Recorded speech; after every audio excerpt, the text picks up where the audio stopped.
Catch Me If You Can, the teen who fooled the world. He was just 16, but smart enough to outwit the FBI. A boy who had never flown a plane, never went to medical school, never attended law school, yet successfully posed as a pilot, a doctor, and a lawyer. In just 5 years, he conned banks out of $2.5 million, used 8 different identities, and traveled across 26 countries right under the FBI's nose. Frank Abagnale Jr. isn't just a name, he's a legend. This is the story of the world's most charming con man. A life full of lies, drama, and a game of thrilling cat and mouse. A lie that started it all. Frank Abagnale Jr. was born in Bronxville, New York, into what seemed like a picture-perfect middle-class family. His father, Frank Sr., was a respected businessman. His mother was French, elegant and composed. From the outside, they looked like a model family. But inside, things were crumbling. When Frank was just 15, his parents divorced. One day, standing in court, the judge asked him, "Do you want to live with your mother or your father?" That single question shattered Frank's sense of stability. He ran away from home that same week. No money, no plan, no support. Just a teenage boy with a brilliant mind and a growing bitterness toward the adult world. Roaming the streets of New York, Frank realized something powerful. People trust uniforms. People believe confidence. That's all he needed to exploit.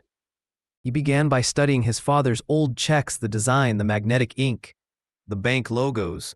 Then he forged a few small checks. When one actually cleared, he realized this could work. He started opening fake bank accounts under false names. Robert Conrad, Frank Williams, and cashed thousands of dollars in forged checks. His charm and confidence fooled bank tellers easily.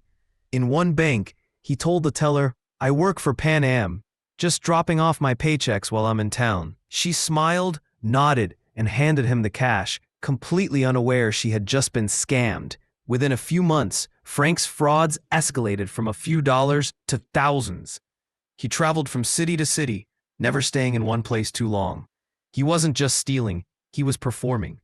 Every identity was a role, every con was a scene, and he was the star of his own movie. By age 17, Frank had become one of the most successful check fraudsters in the country. But he wasn't done. His next con would take him from bank counters to cockpits and into the skies. The pilot who never took flight. One day, Frank was sitting in an airport lounge when he saw a Pan Am pilot walk in. Crisp uniform, gold stripes. People treated him like a hero. That's when Frank got his next idea. If I can look like that, I can be that.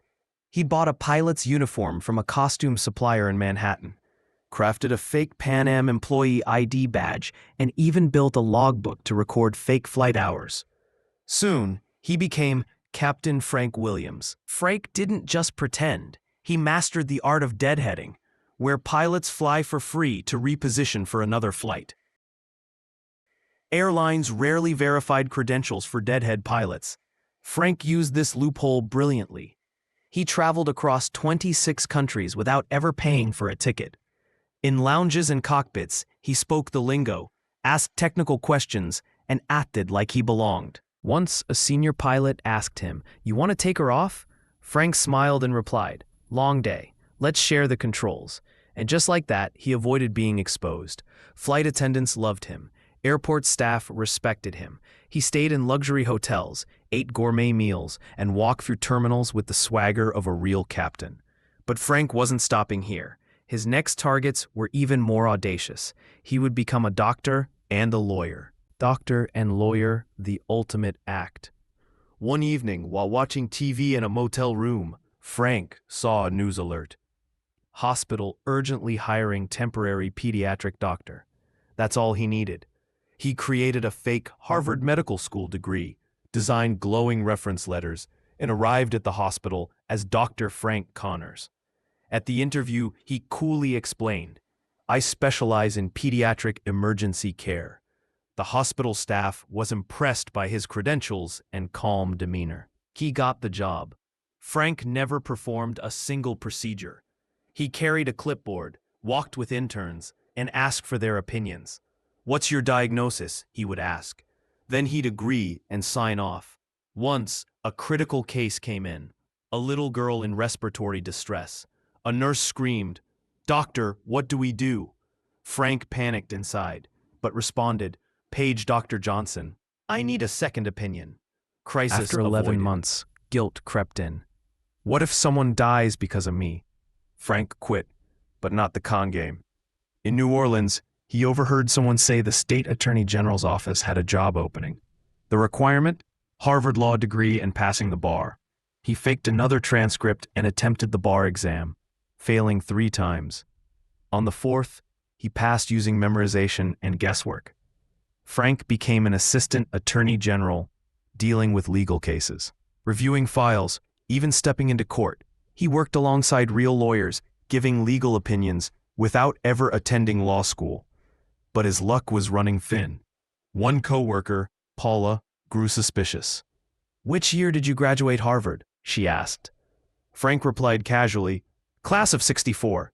You?" But Paula contacted Harvard. No record of him. She informed the FBI. By the time agents arrived, Frank had vanished once again. New identity, new town. The chase was back on. The FBI chase in the twist of redemption. Frank's contrail now spanned continents. The FBI tracked every airline log, hotel record, and financial transaction. They were closing in. In 1969, while hiding in a small village in France, an old girlfriend recognized him and tipped off authorities. Frank was arrested. FBI agents finally came face to face with the man they'd been chasing for 5 years. Frank just smiled and said, "Took you long enough." He was extradited to the U.S. and sentenced to 12 years in federal prison. But prison didn't break Frank. It sharpened him. He noticed that inmates around him were caught for check fraud, and they were using primitive methods. Frank had mastered the system. The FBI saw this potential. Agent Joseph Shea, the same agent who once hunted him, offered a deal. "Help us catch people like you." Frank agreed. He was placed in a low-security setup and began working with the FBI's white-collar crime division. He developed new fraud detection tools, trained agents, and explained how forgers think. His insights became invaluable. After prison, he started his own company, Abagnale and Associates, specializing in fraud prevention and cybersecurity.